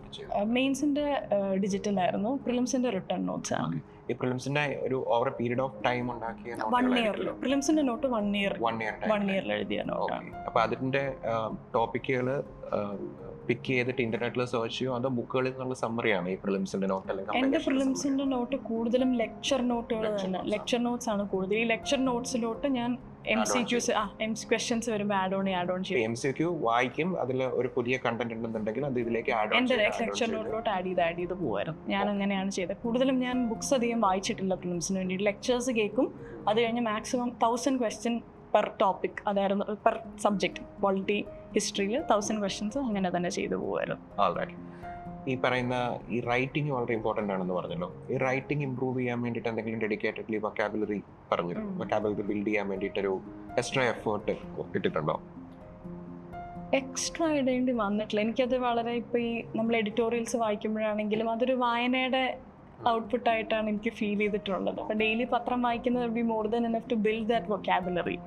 അല്ലാതെ ഞാൻ എക്സ്ട്രാ അങ്ങനെ വൊക്കാബുലറി ബിൽഡ് ചെയ്യാൻ ചെയ്തിട്ടില്ല. ഒരു ദിവസത്തെ സ്റ്റഡി ഡേ എങ്ങനെയാണ്? ഒത്തിരി നേരം പഠിക്കുമോ? എങ്ങനെ ഒരു ദിവസം ഓർഗനൈസ് ചെയ്തോണ്ടിരുന്നേ? ഇതിപ്പോൾ ഡിപ്പെൻസ്. ഇപ്പം മെയിൻസിൻ്റെ ആ ഒരു 3 മാസമാണെങ്കിൽ രാവിലെ 6:30 എണ്ണീറ്റ് ഫസ്റ്റ് ചെയ്യുന്നത് എസ് എഴുതുമായിരുന്നു. എനിക്ക് എസ് ഒക്കെയാണല്ലോ മാർക്ക് കുറഞ്ഞത്. ഫസ്റ്റ് ചെയ്യുന്നത് 1.5 മണിക്കൂറിൽ എസ് എഴുതുമായിരുന്നു. നെക്സ്റ്റ് 2 hours നോട്ടായിരുന്നു. മറ്റേ 1 വീക്ക് നമുക്കൊരു സബ്ജക്റ്റ് തരും, അതിൻ്റെ നോട്ട് എഴുതും. പിന്നെ അതിൽ തന്നെ 5 ആൻസേഴ്സ് എഴുതുമായിരുന്നു. പിന്നെ ഉച്ച കഴിഞ്ഞ് തൊട്ട് ഓപ്ഷണൽ സോഷ്യോളജിക്കായിരിക്കും ഇരിക്കുന്നത്. സോ 2 o'clock to 6 o'clock ഓപ്ഷണലും എഴുത്ത് തന്നെയായിരുന്നു. 4 മണിക്കൂറും 10 ആൻസർ വീതം എഴുതുമായിരുന്നു. 5 for paper 1 and 5 for paper 2. പിന്നെ 6 മണിക്ക് ഇവിടെ വരുമായിരുന്നു. ഇവിടെ വന്നിട്ട് പിന്നെ എഗെയിൻ 5 ആൻസേഴ്സ് എഴുതുമായിരുന്നു. അപ്പോൾ എൻ്റെ മെയിൻസിൻ്റെ റുട്ടീൻ നോക്കുകയാണെങ്കിൽ മിക്ക സമയം ഞാൻ എഴുത്താണ്. എനിക്ക് വായിക്കാൻ എനിക്ക് അങ്ങനെ ഫോക്കസ് ചെയ്ത് വായിക്കാൻ പറ്റത്തില്ല കുറേ നേരം. ഞാൻ റൈറ്റ് ആൻഡ് പെട്ടെന്ന് ആൻസർ കീ വായിക്കുമ്പോൾ ഞാൻ ഫോക്കസ്ഡ് ആയിട്ട് ഓക്കെ ഞാൻ എഴുതാത്ത പോയിന്റ് ഏതായിരുന്നു. അപ്പോൾ എൻ്റെ കൂടുതലും മെയിൻസിൻ്റെ പ്രിപ്പറേഷൻ എഴുത്തായിരുന്നു. അതുപോലെ പ്രിലിംസിൻ്റെ പ്രിപ്പറേഷൻ വന്നാൽ രാവിലെ ഒരു ഫുൾ ടെസ്റ്റ് എടുക്കുക, ആൻസർ കീ നോക്കുക, ഉച്ചയ്ക്ക് CSAT എടുക്കുക, ആൻസർ കീ നോക്കുക, വൈകിട്ട് കുറച്ചേരം റിവൈസ് ചെയ്യുക, പോവുക. അപ്പോൾ എൻ്റെ കൂടുതലും പ്രാക്ടീസ് തന്നെയായിരുന്നു എൻ്റെ പ്രിലിംസിൻ്റെയും മെയിൻസിൻ്റെയും. ഓപ്ഷനെ കുറിച്ച് ചോദിച്ചില്ല, സോഷ്യോളജി ആയിരുന്നല്ലേ? അത് എങ്ങനെയാണ് പ്രിപ്പയർ ചെയ്തിരുന്നത്? സോഷ്യോളജി ശരിക്കും 2022 ഞാൻ പ്രിലിംസ് കഴിഞ്ഞിട്ടാണ് സോഷ്യോളജിയുടെ പ്രിപ്പറേഷൻ സ്റ്റാർട്ട് ചെയ്യുന്നത്. അപ്പോൾ അന്ന് ജിഷ്ണു സാറിൻ്റെ അതിനുള്ള ജിഷ്ണു സാറിൻ്റെ ചെറിയൊരു മെറ്റീരിയൽ ഉണ്ടായിരുന്നു. അപ്പോൾ അത് ഞാൻ ആദ്യം പെട്ടെന്ന് വായിച്ചു തീർത്തു. വലിയ മെറ്റീരിയലാണ് എന്നെ കൊണ്ട് വായിക്കാൻ പറ്റത്തില്ല. അപ്പോൾ ചെറിയ മെറ്റീരിയൽ വായിച്ചു തീർത്തിട്ട് ഞാനൊരു 7-8 ഇൻസ്റ്റിറ്റ്യൂട്ട്സിൻ്റെ ഫുൾ ക്വസ്റ്റ്യൻ പേപ്പേഴ്സും ആൻസർ കീസും എടുത്തു. പിന്നെ അതെല്ലാം ഇരുന്ന് സോൾവ് ചെയ്ത് ആ ആൻസർ കീന്ന് എഗെയിൻ കണ്ടന്റ് ആഡ് ചെയ്ത് പോകുമായിരുന്നു. Okay. Sociology as A option sociology എടുക്കണമെന്ന് സംശയിക്കുന്ന കുട്ടികളുണ്ടാവും. Would you really recommend it? ഞാൻ സോഷ്യോളജി എടുത്തതിൻ്റെ ഫസ്റ്റ് റീസൺ എന്ന് പറഞ്ഞു കഴിഞ്ഞാൽ സോഷ്യോളജിയുടെ സിലബസ് ഞാനൊന്ന് എടുത്തു. അപ്പോൾ അതിലൊരു module sociology and common sense എന്നുള്ളതായിരുന്നു. സോഷ്യോളജിയും കോമൺ സെൻസും തമ്മിലൊരു വ്യത്യാസം ഉണ്ടെന്ന് നമുക്ക് പ്രൂവ് ചെയ്യേണ്ടി വരുന്നുണ്ടെങ്കിൽ ആ സബ്ജക്റ്റ് എന്ത് സിമ്പിൾ ആയിരിക്കണം എന്ന് നമ്മളൊന്ന് ആലോചിച്ച് നോക്കണം. ഞാനത് കണ്ടപ്പോഴേ വിചാരിച്ചു ഇതെൻ്റെ ഓപ്ഷനിലാണെന്ന്. അപ്പോൾ എനിക്ക് വളരെ സ്മോൾ ഓപ്ഷനലാണ് സോഷ്യോളജി. പേപ്പർ 1 ഉള്ളു കുറച്ച് തിയറി ഉള്ളത്. പേപ്പർ 2 നമ്മുടെ ഇന്ത്യൻ സൊസൈറ്റി തന്നെയാണ്, അതിൽ കുറച്ച് തിങ്കേഴ്സിനെ ആഡ് ചെയ്യണമെന്നേ ഉള്ളായിരുന്നു. അപ്പോൾ എനിക്ക് സോഷ്യോളജി വളരെ ഈസിയാണ്. ഞാൻ ആ പ്രിലിംസ് കഴിഞ്ഞ 3 monthsലാണ്, പക്ഷേ ഡെയിലി 10 ആൻസേഴ്സ് 5+5 വെച്ച് എഴുതുമായിരുന്നു. ഞാൻ എല്ലാ ആൻസർ കീന്നും കണ്ടൻറ്റും എടുക്കുമായിരുന്നു. So that might have worked for me. First time 250 ഓപ്ഷനിലുണ്ടായിരുന്നു. ഈ പ്രിപ്പറേഷൻ സ്റ്റേജിൽ സോഷ്യൽ മീഡിയ ഒക്കെ ഒത്തിരി ഉപയോഗിച്ചിരുന്നോ? എല്ലാ ദിവസവും രാത്രി കിടക്കുന്നതിന് മുന്നേ 1 hour യൂട്യൂബ് സ്ക്രോളിംഗ്. കൺട്രോൾഡ് ആയിരുന്നു. ഇടയ്ക്ക് പഠിക്കാണ്ടിരുന്ന് കഴിഞ്ഞാൽ പിന്നെ അങ്ങോട്ട് പോകുന്ന ഡിസ്ട്രാക്ഷൻ ഇല്ല. അവസാനം കുറച്ച് ഞാൻ വാട്സപ്പ് മാത്രമേ ഉള്ളൂ, വേറെ സോഷ്യൽ മീഡിയ ആപ്ലിക്കേഷൻസ് ഒന്നും ഇല്ല. എത്ര സൊസൈറ്റിയിൽ കണക്റ്റഡ് ആയിരുന്നു ഈ പഠിച്ചുകൊണ്ടിരിക്കുമ്പോൾ? പഴയ ഫ്രണ്ട്സ് അങ്ങനെ ഗെറ്റ് ടുഗദർ അങ്ങനെയൊക്കെ പോകുമായിരുന്നു? നമ്മുടെ വളരെ ക്ലോസ് ഫ്രണ്ട്സ് മാത്രമേ നമ്മുടെ കൂടെ ഉണ്ടാവത്തുള്ളൂ. നമുക്കിതൊരു ഫിൽറ്ററിങ് ഔട്ട് പ്രോസസ്സാണ്. ഈ UPSC പ്രിപ്പറേഷനോട്ട് വരുമ്പോൾ നമുക്ക് എല്ലാവരോടും സോഷ്യലൈസ് ചെയ്യാൻ പറ്റത്തില്ല. നമ്മുടെ ഏറ്റവും കോർ ഫ്രണ്ട്സിനോട് മാത്രമേ നമ്മൾ സംസാരിക്കുള്ളൂ. അപ്പോൾ എനിക്ക് കോളേജിലും സ്കൂളിലുമുള്ള വളരെ കുറച്ച് പേരും ആൻഡ് ഇവിടെ ട്രിവാൻഡ്രത്തുള്ള ഒരു കുറച്ച് പേര് മാത്രമേ ഉണ്ടായിരുന്നുള്ളൂ ഫ്രണ്ട്സ്. ഇവരുമായിട്ട് നമ്മൾ വീക്കെൻഡിൽ ഇടയ്ക്ക് എവിടെയെങ്കിലുമൊക്കെ പോവും, ഫുഡ് കഴിക്കാൻ, ചായ കുടിക്കാൻ, അങ്ങനെയൊക്കെ. എനിക്ക് റീനുവിന് തോന്നിയ ഒരു കാര്യം, പ്രിപ്പറേഷൻ സ്റ്റേജിലാണെങ്കിലും പിയർ ടു പിയർ ലേണിങ്ങിന് ഒരുപാട് എംഫസൈസ് കൊടുത്തിരുന്ന ഒരാളാണ്. അതായത് ക്ലാസ്സിലിരുന്ന് പഠിക്കുന്നതിനോടൊപ്പം തന്നെ ഡിസ്കസ് ചെയ്ത് പഠിക്കുക എന്ന് പറയുന്ന ആസ്പെക്ട് എനിക്ക് തോന്നുന്നു റീനുവിൽ കൂടുതലായിട്ടുണ്ടായിരുന്നു. And how that kind of approach was beneficial for you? First എന്ന് പറഞ്ഞു കഴിഞ്ഞാൽ ഒരു ബോർഡം കുറഞ്ഞു കിട്ടും. ഇപ്പം എൻ്റെ പ്രിലിംസിനാണെങ്കിലും എനിക്കൊരു സ്റ്റഡി പാർട്ട്ണർ ഉണ്ടായിരുന്നു. അപ്പം ഞങ്ങൾ രണ്ടുപേരും കൂടെ ആയിരുന്നു. ഞങ്ങൾ രണ്ടുപേരും ഏകദേശം ഒരേ ലെവലിൽ നിൽക്കുന്ന ആൾക്കാരുമായിരുന്നു. അപ്പം നമുക്കങ്ങനെ ഒരാളുടെ സമയം പോകുന്നു, ഒരാൾക്ക് ഒന്നും ബെനിഫിഷ്യൽ ആവുന്നില്ല, അങ്ങനെയൊന്നും ഇല്ലായിരുന്നു. ഞങ്ങൾ ഒരേ ലെവലിലുള്ള ആൾക്കാരായതുകൊണ്ട് തന്നെ ഞാൻ ഓപ്പൺലി ഞങ്ങൾക്ക് സംസാരിക്കുന്നതിന് ബുദ്ധിമുട്ടില്ലായിരുന്നു. അപ്പം പക്ഷേ ഞങ്ങൾ രണ്ടുപേരും 2 ഡിഫറെൻറ്റ് രീതിയിൽ തിങ്ക് ചെയ്യുന്ന ഒരാളാണ്. ഞാൻ കുറച്ചുകൂടെ മെക്കാനിക്കൽ ബ്രെയിനും അയാൾ കുറച്ചുകൂടി ഇമോഷണൽ ബ്രെയിനും ഉള്ള ആളാണ്. അപ്പോൾ അത് കോംപ്ലിമെൻറ്റ് ചെയ്ത് പോകുന്നുണ്ടായിരുന്നു പ്രിപ്പറേഷനിൽ. ആൻഡ് എനിക്ക് ഫസ്റ്റ് ബെനിഫിറ്റ് വന്ന ഒരു ബോർഡം കുറേ. ഇപ്പോൾ നമ്മൾ ഒരു ദിവസം ഡൗൺ ആണെങ്കിലും അടുത്ത ആൾ വന്ന് പമ്പ് ചെയ്ത് നമ്മളെ എണ്ണീപ്പിക്കും, ആൾ ഡൗൺ ആകുമ്പോൾ നമ്മൾ പോയി എഴുന്നേൽപ്പിക്കും. അപ്പം അങ്ങനെ ഒരു കോംപ്ലിമെൻ്ററി സാധനം വർക്ക് ചെയ്തു അവിടെ. അതെ, എനിക്ക് തോന്നുന്നു ഈ പ്രിപ്പറേഷൻ്റെ ഒരു കാര്യത്തിൽ പലരും ചിന്തിക്കുന്ന ഒരു കാര്യം, നമ്മൾ പ്രിപ്പയർ ചെയ്യുന്ന ഒരു 2 കൊല്ലമാണ് നമ്മുടെ പ്രിപ്പറേഷൻ ഒരു ഫൗണ്ടേഷൻ, അല്ലെങ്കിൽ അന്നുകൊണ്ടാണ് പ്രിപ്പറേഷൻ തുടങ്ങേണ്ടത് എന്നുള്ളതാണ്. പക്ഷെ റീനുവിൻ്റെ ഒരു കാര്യത്തിൽ റീനു സ്കൂളിൽ തൊട്ട് തന്നെ ഒരു ഓറിയന്റേഷൻ ഒരു സ്വപ്നം കണ്ടിട്ടുണ്ട്, കോളേജിൽ അത് സ്റ്റാർട്ട് ചെയ്തിട്ടുണ്ട്, which is a right track I believe. അപ്പം എൻ്റെ ഒരു തോട്ട് പ്രോസസ് എന്ന് വെച്ച് കഴിഞ്ഞാൽ ഈ സ്കൂള് പഠിച്ചത് എനിക്ക് തോന്നുന്നു KV, നവോദയ അങ്ങനെ ഒരു കാര്യമാണ്. അപ്പം ഈ സ്കൂൾ വിദ്യാഭ്യാസം പിന്നീട് നോക്കുമ്പോൾ എങ്ങനെയാണ് ഈ സിവിൽ സർവീസിൻ്റെ പ്രിപ്പറേഷനിലെ പല ആസ്പെക്ട്സിനെ ഹെൽപ്പ് ചെയ്തിട്ടുള്ളത്? ഞാൻ നവോദയയിൽ നമ്മൾ ഹോസ്റ്റലായിരുന്നു. അപ്പം ഫോണില്ല, TV ഇല്ല, ഒന്നുമില്ല. അപ്പം ആകെ നമ്മൾ ലെഷർ ടൈമിൽ ചെയ്യുന്നത്, ഞാൻ നവോദയയിൽ നിന്നാണ് ബുക്ക് വായന സ്റ്റാർട്ട് ചെയ്തത്. നവോദയയിലാണ് ഞാൻ ആദ്യമായിട്ടൊരു ബുക്ക് വായിച്ച് തീർക്കുന്നത്, നവോദയയിൽ വെച്ച സമയത്താണ്. സോ അന്ന് റീഡിങ് ഹാബിറ്റ് സ്റ്റാർട്ട് ചെയ്യാൻ നവോദയ ഒരുപാട് ഹെൽപ്പ് ചെയ്തിട്ടുണ്ട്. പിന്നെ പത്രവും ബുക്സുകളും മാത്രമേ ഉള്ളൂ അവിടെ. ഫോൺ ചെയ്യാൻ ആഴ്ച ഒരിക്കൽ വീട്ടിലൊന്ന് വിളിക്കാം, TV-യും ആഴ്ച ഒരിക്കൽ മാത്രമേ കാണാൻ പറ്റും. പിന്നെ മനുഷ്യൻ എന്തെങ്കിലും ചെയ്യണ്ടേ? ഫ്രണ്ട്സിനോട് കത്തിയടിക്കാറില്ലേ? ഫ്രണ്ട്സിന് അതിനെല്ലാം ഒരു പരിധി. രാവിലെ തൊട്ട് രാത്രി വരെ ഒരേ ആൾക്കാരല്ലേ കാണുന്നത്. അപ്പം ഞങ്ങൾ നവോദയയിലുള്ള എല്ലാവരും പുസ്തകം വായിക്കുന്ന ആൾക്കാരായിരുന്നു. ഞങ്ങൾ അന്ന് ക്ലാസ് മൊത്തം എല്ലാവരുടെയും കയ്യിൽ ഒരു പുസ്തകം. അത് ഞാനിപ്പോൾ പറയുമ്പോൾ എക്സാജറേഷനായിട്ട് തോന്നും, പക്ഷേ ആ നവോദയയിലെ എല്ലാ പിള്ളേരും പുസ്തകം വായിക്കുന്ന ആൾക്കാരായിരുന്നു. ഒരാൾ വായിച്ചത് അങ്ങോട്ട് എക്സ്ചേഞ്ച് ചെയ്യും. ഞങ്ങളുടെ ഒരു ലെഷർ ടൈം ഞങ്ങൾ അതായിരുന്നു ചെയ്തുകൊണ്ടിരുന്നത്. അപ്പോൾ ഒരു റീഡിങ്ങിൻ്റെ ബേസ് നവോദയയിൽ നിന്ന് കിട്ടിയെന്ന് തന്നെ പറയാൻ പറ്റും. പിന്നെ കണ്ടിന്യൂ ചെയ്യാൻ നമുക്ക് എളുപ്പമാണ്. ഏത് നവോദയയിലായിരുന്നു? കൊട്ടാരക്കര.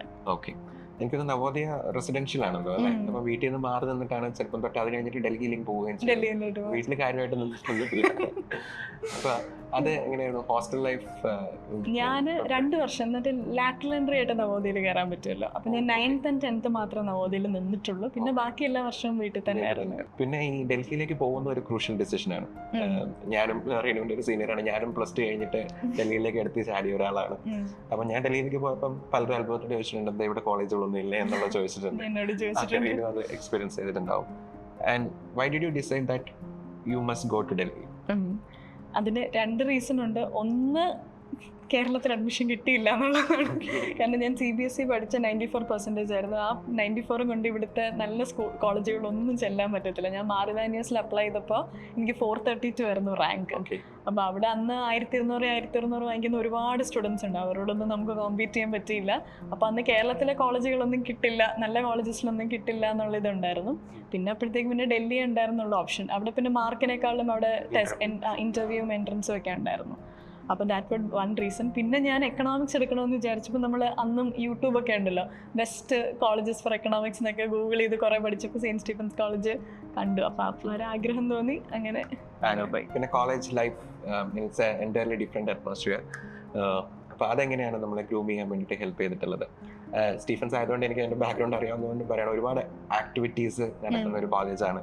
എനിക്ക് തോന്നുന്നു പണ്ടത്തെക്കാളും കൂടുതൽ സൊസൈറ്റി ആക്ടിവിറ്റീസ് ആണ് കൂടുതലാണ്. അങ്ങനെ എന്തെങ്കിലും കോളേജിൽ ആക്ടിവിറ്റീസ് ഉണ്ടായിരുന്നോ അതോ പഠനത്തിലാണോ ഫോക്കസ് ചെയ്തിട്ടുണ്ടായിരുന്നത്? കോളേജിൽ ചെന്നപ്പോൾ ഉള്ള ഏറ്റവും വലിയൊരു ഗുണം എന്ന് പറഞ്ഞു കഴിഞ്ഞാൽ നമ്മൾ അത്രയും നാളൊരു ബബിളിലാണ് ജീവിക്കുന്നത്. നമ്മുടെ ഫാമിലി പറഞ്ഞു തരുന്ന കാര്യങ്ങൾ, നമ്മുടെ നാട്ടുകാർ പറഞ്ഞു തരുന്ന കാര്യങ്ങൾ മാത്രമേ നമുക്ക് അറിയത്തുള്ളൂ. ആ ഒരു ബബിള് ബ്രേക്ക് ചെയ്തത് കോളേജിൽ ചെന്നപ്പോഴാണ്. ഡൈവേഴ്സ് ആൾക്കാരും ഡൈവേഴ്സ് ഒപ്പീനിയനും കേട്ടപ്പോൾ ഒരു ഓപ്പൺ മൈൻഡ് വന്നു തുടങ്ങിയത് ശരിക്കും കോളേജിൽ നിന്നാണ്. അപ്പോൾ ആ ഒരു ക്രിട്ടിക്കൽ തിങ്കിങ് ആൻഡ് ഓപ്പൺ മൈൻഡാണ് കോളേജ് ഫസ്റ്റ്ലി ഹെൽപ്പ് ചെയ്തത്. പിന്നെ ഞാൻ കോളേജിൽ ഫസ്റ്റ് ഇയർ തൊട്ടേ പ്രിപ്പയർ ചെയ്യുന്നതുകൊണ്ട് അങ്ങനെ സൊസൈറ്റീസിലൊന്നും അധികം ആക്റ്റീവ് ആയിരുന്നില്ല. പ്രിപ്പറേഷൻ തന്നെയായിരുന്നു. ഞങ്ങൾ കുറച്ച് പേര് UPSC ഓറിയൻറ്റഡ് ആയിട്ട് പ്രിപ്പയർ ചെയ്യുന്നുണ്ടായിരുന്നു. അപ്പോൾ ഞങ്ങൾ ക്ലാസ്സസ് അതിനുശേഷം പ്രിപ്പറേഷനും പത്രം വായനയും അല്ലാതെ ഇവൻസിലെല്ലാം അറ്റൻഡ് ചെയ്യുമായിരുന്നു. പക്ഷെ സൊസൈറ്റി ആസ് സച്ച് വലിയ ആക്റ്റീവ് ആയിരുന്നില്ല. അവിടെ കുറേ സിവിൽ സർവീസ് ക്ലബ്ബോ സിവിൽ സർവീസ് ക്ലബിലുണ്ടായിരുന്നു. ഞാനുണ്ടായിരുന്ന ഒരു വർഷമാണ് തുടങ്ങുന്നത്. ഞാൻ ജസ്റ്റ് പാസ് ഔട്ട് ആവുന്ന ആ മാസമാണ് നമ്മൾ ക്ലബ് ഫോം ചെയ്യുന്നത്. അതില് ഗ്രൂപ്പ് ഡിസ്കഷൻസ് ഒക്കെ സ്ഥിരം അറ്റൻഡ് ചെയ്യുന്നതായിരുന്നു. അതും പക്ഷേ ഒരു അക്കാഡമിക് ഓറിയന്റഡ് ആയിരുന്നു. ഞാൻ ഓർത്ത് മറ്റേ ഡാൻസ് മ്യൂസിക് അതാ ചോദിച്ചത്. അക്കാഡമിക് ഓറിയന്റഡ് ആയിട്ടുള്ള എല്ലാ ടോക്സും ഗ്രൂപ്പ് ഡിസ്കഷൻസിലും എല്ലാം വളരെ ആക്റ്റീവ് ആയിട്ട് പാർട്ടിസിപ്പേറ്റ് ചെയ്യാറ്. ഈ കോളേജിൽ തന്നെ നമ്മൾ ചെയ്യുന്ന കുറച്ച് കാര്യങ്ങളുണ്ടല്ലോ, അപ്പോൾ പത്രവായന സംഘവും, പക്ഷേ കോളേജിൽ ഒരുപാട് ഡിസ്ട്രാക്ഷൻസ് ഉണ്ടാവും. But what kept you stick to this process? Actually കോളേജിൽ ഡിസ്ട്രാക്ഷൻസ് കുറവാണെന്നേ ഞാൻ പറയത്തുള്ളൂ. കാരണം നല്ലൊരു കമ്മ്യൂണിറ്റി ഓഫ് ആസ്പിറൻസ് ഉണ്ട് അവർ പ്രിപ്പയറിംഗ് ഫോർ ദിസ് എക്സാം. അവിടെ സ്ട്രോങ് ആയിട്ടുണ്ട്. ആൻഡ് എല്ലാവരും ഇപ്പം പ്രിപ്പയർ ചെയ്യുന്നവർ അല്ലെങ്കിൽ പോലും ഒരു ഡെയിലി പത്രം വായിക്കുന്ന സ്വഭാവമുള്ള ആൾക്കാരുണ്ട്. അപ്പോൾ ഞങ്ങൾ ചർച്ച ചെയ്യുമ്പോഴാണെങ്കിലും ഡെയിലി കാര്യങ്ങളായിരിക്കും, ഡെയിലി ന്യൂസ് പേപ്പറിൽ വരുന്ന കാര്യങ്ങൾ ചർച്ച ചെയ്യുന്ന ഒരു കൾച്ചർ കോളേജിൽ ഭയങ്കരമായിട്ടുണ്ട്. അപ്പോൾ it was never A distraction thing for me. അതൊരു ബൂസ്റ്റിംഗ് ഫേസ് ആയിട്ടാണ് എനിക്ക് കോളേജിൽ തോന്നിയത്. അതെ, ഈ ഡൽഹിയിലേക്ക് പോയപ്പോൾ ഇവിടെ നിന്ന് ഒരുപാട് കുട്ടികൾ പുറത്തേക്ക് പോകാൻ മടിക്കുന്നുണ്ട്. ഡൽഹിയിലേക്ക് പോകുമ്പോൾ ഒരു കൾച്ചറൽ ഷോക്കോ സർപ്രൈസസ് എന്തെങ്കിലും ഉണ്ടായിരുന്നോ? ഒരുപാടുണ്ടായിരുന്നു.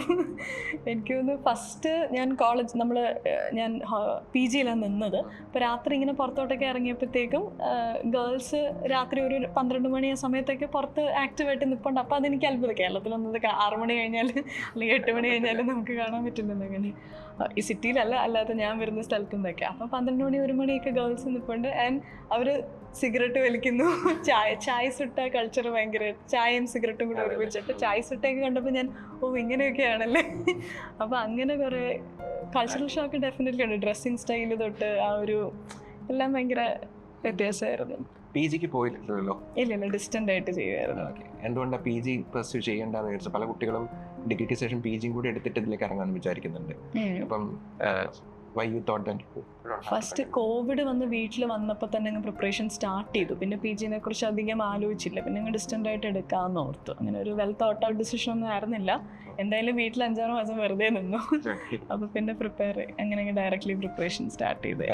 എല്ലാവരോടും ചോദിക്കുന്ന ഒരു ചോദ്യം, how much luck? What is the role of luck in this? ഞാൻ ലക്കിനെ ദൈവാനുഗ്രഹം എന്ന് വിളിക്കുന്നു. അതിനൊരു 70% വെയിറ്റേജ് തന്നെ ഞാൻ കൊടുക്കും. കാരണം നമ്മളിപ്പോൾ ഒരുമിച്ച് പ്രിപ്പയർ ചെയ്യുന്ന എന്നെക്കാളിലും കഴിവുള്ള ഒരുപാട് പേര് ഈ ലിസ്റ്റിന് വെളിയിൽ നിൽപ്പുണ്ട്. അപ്പം അതെന്തുകൊണ്ടാണെന്ന് എനിക്കും പറയാൻ അറിയത്തില്ല. This exam is unpredictable. പക്ഷെ അവിടെ ദൈവാനുഗ്രഹം ഭയങ്കരമായിട്ട് ഉണ്ടായിരുന്നു എന്ന് തന്നെ എനിക്ക് തോന്നുന്നത്. ഈ ലക്കിൻ്റെ പോലെ തന്നെ ദൈവാനുഗ്രഹം എന്നൊക്കെ പറയുന്ന പോലെയാണ് സപ്പോർട്ട് അല്ലേ? നമ്മുടെ ഫാമിലിയുടെ ഒരു സപ്പോർട്ട് എങ്ങനെയാണ്? കാരണം പലപ്പോഴും പെൺകുട്ടികളാണ് ഒരു 2 അറ്റംപ്റ്റ് ഒക്കെ ആയി കഴിയുമ്പോഴേക്കും, റീനുവിന് അറിയാലോ, റീനു ഇവിടെ കുറേ കാലം ഉണ്ടായിരുന്നു, നമ്മൾ പെൺകുട്ടികളാണ് കൊഴിഞ്ഞു പോകുന്നത്. മൾട്ടിപ്പിൾ അറ്റംപ്റ്റ് എടുക്കുന്ന പ്രിവിലേജ് ആൺകുട്ടികൾക്ക് മാത്രമേ ഉള്ളൂ. അപ്പം അതിൻ്റെ ഒരു പ്രധാനപ്പെട്ട കാരണം പലപ്പോഴും സൊസൈറ്റിയിൽ ചോദ്യം വരുന്നുണ്ടല്ലോ, കെട്ടിച്ചുവിടാൻ പ്രായം എന്നുള്ളൊരു തോന്നലും ജോലി ചെയ്യുന്നില്ലേ എന്നുള്ള ചോദ്യങ്ങളുമാണ്. റീനുവിനും ഐ തിങ്ക് ഈ ഒരു ചോദ്യങ്ങളൊക്കെ ഫേസ് ചെയ്തിട്ടുണ്ടാവും. എനിക്ക് തോന്നുന്നു പാരൻസ് ആയിരിക്കും അതിൽ നിന്ന് ഗാർഡ് ചെയ്തിട്ടുണ്ടാവുക. എന്നോട് ആരും ഇതുവരെ അങ്ങനെ ചോദിച്ചിട്ടേ ഇല്ല. എന്താണെന്നറിയത്തില്ല, ആരും അങ്ങനെ ചോദിച്ചിട്ടേ ഇല്ല. പിന്നെ എൻ്റെ അമ്മ ഇതേപോലെ അന്ന് കോമ്പറ്റീറ്റീവ് എക്സാം, ബാങ്ക് എക്സാം, അന്ന് IBPS ക്ലിയർ ചെയ്തിട്ട് അമ്മ ബാങ്കിൽ വർക്ക് ചെയ്യാണ്. അപ്പോൾ ഒരു കോമ്പറ്റീറ്റീവ് എക്സാം പാസ്സാവുന്നതിൻ്റെ ബുദ്ധിമുട്ട് അമ്മയ്ക്ക് നന്നായിട്ട് അറിയാം. അപ്പോൾ അമ്മയുടെ സൈഡിൽ നിന്ന് എന്നെ ഒരു രീതിയിലും ബുദ്ധിമുട്ടിച്ചിട്ടില്ല. ആൻഡ് അമ്മ ഓൾസോ എൻഷുർഡ് ദാറ്റ് അപ്പയും ബുദ്ധിമുട്ടിക്കുന്നില്ല എന്നുള്ളത്.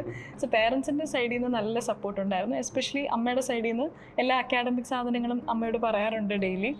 അപ്പം അത് ഭയങ്കര ഒരു ബ്ലെസ്സിങ് ആയിരുന്നു. അത് പേരൻസിൻ്റെ സൈഡിൽ നിന്ന് യാതൊരു ഇനി പ്രോബബ്ലി ഇന്ത്യൻ ഫോറിൻ സർവീസിലേക്ക് തന്നെയാണ്. സർവീസിലേക്ക് കയറുമ്പം as an young diplomat you would be having some aspirations, അല്ലെങ്കിൽ ഇങ്ങനെ ആവണം, ഇത് ചെയ്യണം എന്നൊക്കെയുള്ള കുറച്ചൊരു എനർജിയും ഒരു ചെറിയ ചെറിയ ആഗ്രഹങ്ങൾ ഉണ്ടാവില്ലേ നമുക്കൊക്കെ? അങ്ങനെ എന്താ ഉള്ളത്? എനിക്ക് ഡെഫിനറ്റ്ലി ഡൽഹിയിലോട്ട് ഡെപ്യൂട്ടേഷൻ ചെയ്ത് എക്സ്റ്റേണൽ അഫയേഴ്സ് മിനിസ്റ്ററായിട്ട് അസോസിയേറ്റ് ചെയ്ത് ഫോറിൻ പോളിസി ഡ്രാഫ്റ്റിങ്ങിൽ തന്നെ പാർട്ടാവണമെന്ന് തന്നെയാണ്. എനിക്ക് വേറെ കൺട്രി അംബാസിഡറിനേക്കാളും being in India and being part of the മിനിസ്ട്രിയാണ് കുറച്ചും കൂടെ താല്പര്യമായിട്ട് തോന്നുന്നത്. ഓക്കെ, ഒരു ഡിപ്ലോമാറ്റ് എന്നുള്ള രീതിയിൽ ഇനി ഫ്യൂച്ചറിലേക്ക് പോകുമ്പോൾ ഇന്ന ഏരിയയിൽ വർക്ക് ചെയ്യണം, ഞാൻ ഇതൊക്കെ ചെയ്ത് കഴിഞ്ഞാൽ I can be A good diplomat, അങ്ങനെ എന്തെങ്കിലും ചിന്തിച്ചിട്ടുണ്ടോ? എനിക്ക് ഫസ്റ്റ് തോന്നുന്നത് എൻ്റെ സംസാരത്തിൽ ഒരു നല്ല റിഫൈൻമെന്റ് ആൻഡ് പോളിഷിങ്ങിന്റെ ആവശ്യമുണ്ട്. So that would need a lot of grooming sessions. പിന്നെ എനിക്ക് സംസാരിക്കുന്ന ഒരാളായിട്ടാണല്ലോ. പിന്നെ എനിക്ക് കുറേയും കൂടി വായിച്ച് കുറേയും കൂടി ഫോറിൻ അഫയേഴ്സിനും ഡിപ്ലോമസിനെ കുറിച്ചും കുറച്ചും കൂടി ഇൻഡെപ്ത് അണ്ടർസ്റ്റാൻഡിങ് വേണം. ഞാൻ കുറേ IFS ഓഫീസേഴ്സിനെ മീറ്റ് ചെയ്യാനും താല്പര്യമുണ്ട്. അവരുടെ എക്സ്പീരിയൻസ് ഞാൻ ശ്രീനിവാസൻ സാറിനെ ഞാൻ കണ്ടായിരുന്നു. അപ്പോൾ സാറ് പറഞ്ഞത് വേറെ തന്നെ ഒരു പെർസ്പെക്റ്റീവാണ്. നമ്മുടെ ഈ മെയിൻ സ്ട്രീം ബുക്കുകളിലോ അല്ലെങ്കിൽ പത്രങ്ങളിലോ പറയുന്ന പെർസ്പെക്റ്റീവിനേക്കാളും സാറിൻ്റെ ഒരു എക്സ്പീരിയൻസ് എന്ന് പറയുന്നത് ഹോൾ അനദർ പെർസ്പെക്റ്റീവ്. അപ്പം അങ്ങനെ ഒരുപാട് പേരോട് സംസാരിച്ച് അവർ പറയുന്നതൊക്കെ കേട്ടിട്ട് സാറിനോട് ഞാൻ പറഞ്ഞിരുന്ന റിസൾട്ട് ആണെന്ന് റീനു IFS ആണ് പ്രോബ്ലി കിട്ടും, സാറ് മീറ്റ് ചെയ്യണം എന്നൊക്കെ പറഞ്ഞിട്ടുണ്ട്. ഞാനും വെയിറ്റ് ചെയ്യണം സാറിനെ. ഓക്കെ, എനിവേ നമ്മുടെ ഒരു ലീഡ് IAS ഒരുപാട് സന്തോഷം തരുന്ന ഒരു റിസൾട്ടാണ്. ഇപ്പോൾ എല്ലാ കൊല്ലവും നമുക്ക് 100 താഴെ മെയിൻ സ്കില്ലറിൽ നിന്ന് റാങ്കുകൾ വരുന്നുണ്ട്. അപ്പോൾ ഈ വർഷം നമ്മുടെ റീനു ആണ് നമുക്ക് ആ വലിയ വിജയം കൊണ്ടുവന്ന് തന്നിട്ടുള്ളത്. റീനു ഒരു യങ് ഡിപ്ലോമാറ്റ് ആയിട്ട് നമ്മുടെ രാജ്യത്ത് പ്രതിനിധീകരിക്കാൻ പോവുകയാണ്. എല്ലാ വിജയാശംസകളും. Thank you so much. Lead IAS, #1 IAS Academy in Kerala.